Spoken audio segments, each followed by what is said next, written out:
Before we introduce our guest of honor, the other thing I want to talk about real quick, Rick brought to our attention when he was on the show earlier this week, is this is also brought to you by something called Sunlight Arizona.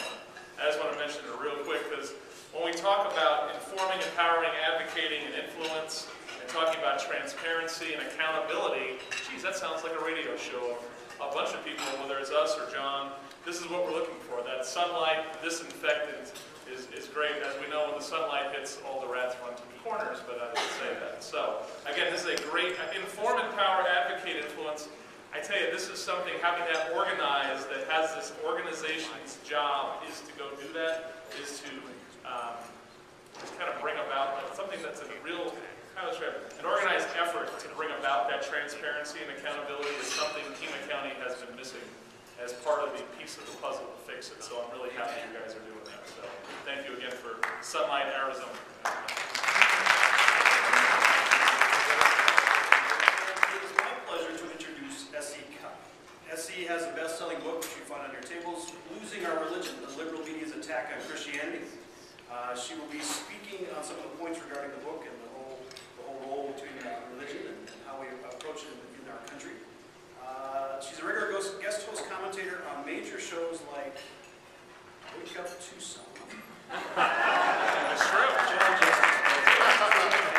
Fox News, MSNBC, CNN, C-SPAN, The Hannity Show, Huckabee, Joy Behar, Larry King Live, Shawnee. and Geraldo, Tucson's very own Geraldo. So I'd like to welcome you to the table, S.E. Cupp.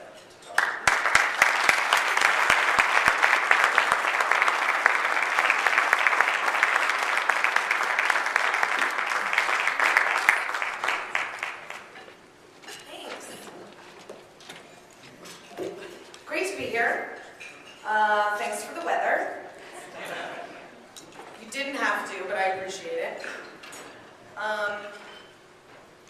Thanks to everyone involved in bringing me out here, setting up the media this morning. It's great.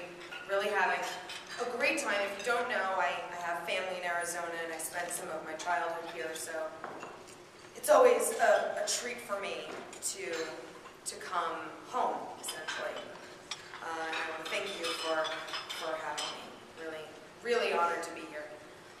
I'll talk sort of briefly about the book and then open it up for some questions so I can address whatever's on your mind. You may be wondering why S.E. Cupp for this particular topic. If you've seen Bill Maher or watched Red Eye on Fox News or read some of the more scathing reviews from my critics, you know that the rumors, I'm afraid, are true. I'm an atheist. You're right to be confused. I'm an atheist with a master's in religious studies who just wrote a book defending Christianity against the attacks of the secular left. My Roman Catholic liberal grandmother is devastated on 2 counts. One, that I don't worship Christ, and the other, that I don't worship Obama. My born-again father is just jealous that I get to hang out with my Huckabee. Sean Hannity tries to baptize me on the sly every time we're near the Fox water cooler. And my high school Christianity teacher is probably wondering where in the lesson she lost me. And then there's my mom, who I know is probably just amused and proud, as usual. For that, I'm grateful. But I don't think you have to be a Christian to want a more responsible press. And I don't think you have to be a Christian to want the majority of this country, 80%, to be treated with respect and dignity. I don't think you have to be a Christian to rightly acknowledge that Christianity is the bedrock of American history. And I don't think you have to be a Christian to espouse Judeo-Christian values. The thrust of Losing Our Religion is all in the subtitle. I examine the liberal media's attack on Christianity. Now, if that sounds alarmist or hysterical, well, let's face it, that's what pundits do. We feign outrage. But in this case, at least, I'll tell you that the outrage is entirely sincere. A plan is unfolding in every American small town like Tucson, in every American big city, on the coasts and in the heartland, in schools and in libraries, on television, on the radio, in the halls of power, and on the sidewalks of Main Street. It's everywhere, and it's not going away. And now, with careful, covert nudges from the Obama administration, a secular revolution that began decades ago has gained unprecedented momentum. The goal of this secular revolution is to overthrow God, silence Christian America for good, and if you think that has nothing to do with you, you're wrong. Whether you join the 90% of the country that believes in God, or you stand with the 10% of the country that does not, is incidental.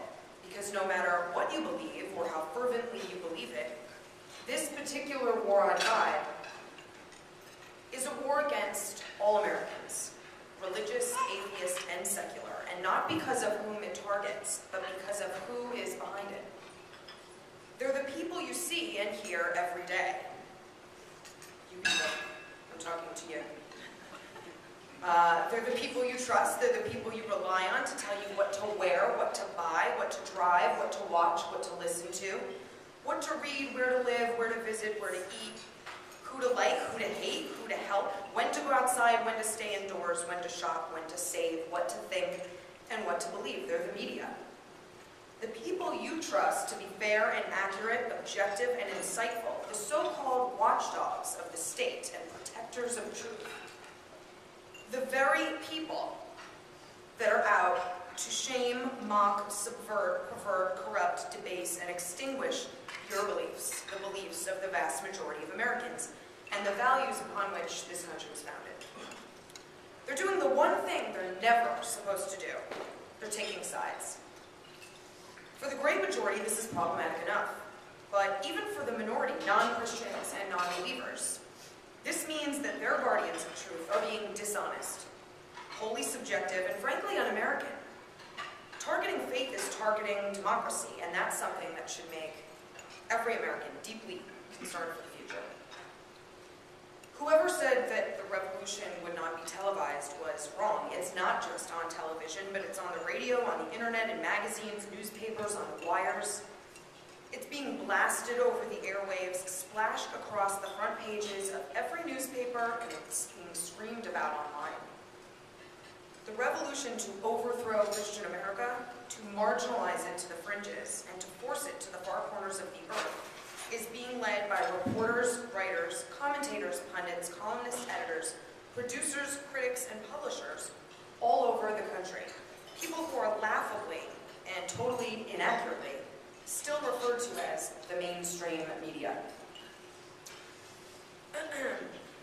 I want to give you some examples so you have some hard facts to leave with in case you're thinking to yourself, well, I watch TV and I read the newspapers and I read magazines and I'm not sure I see what she's talking about.